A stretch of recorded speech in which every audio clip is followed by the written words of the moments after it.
Nakaka-stress talaga ang paggawa ng video process pero mga bagay na dapat mong isipin ay isa, bakit mo gusto tumigil? Isipin mo kung bakit mo gusto tumigil sa pag-upload ng video. Kung dahil sa pagod, stress, o kawalan ng inspirasyon, dapat mong isipin kung ano ang mga solusyon sa mga problema na ito. Dalawa, anong mga bagay ang gusto mo pang gawin? Isipin mo kung ano ang mga bagay na gusto mo pang gawin sa iyong buhay. Kung gusto mo pang magpatuloy sa paggawa ng content pero sa ibang parahan, dapat mong isipin kung ano ang mga opsyon mo.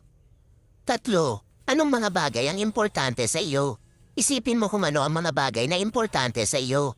Kung ang iyong kalusugan, pagod o kawalan ng inspirasyon ay mas importante sa iyo kaysa sa paggawa ng content, dapat mong isipin kung ano ang mga solusyon sa mga problema na ito.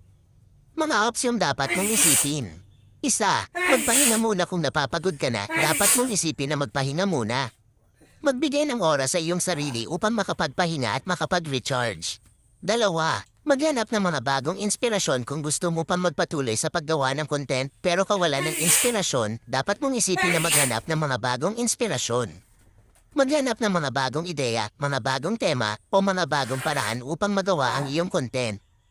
Tatlo, mag-isip ng mga bagong paraan upang magawa ang iyong content kung gusto mo pang magpatuloy sa paggawa ng content pero napapagod ka na, dapat mong isipin na mag-isip ng mga bagong paraan upang magawa ang iyong content. Mag-isip ng mga bagong paraan upang magawa ang iyong content na hindi ka napapagod. Huwag tayong sumuko sa paggawa ng content, magpahinga tayo kung napapagod tayo.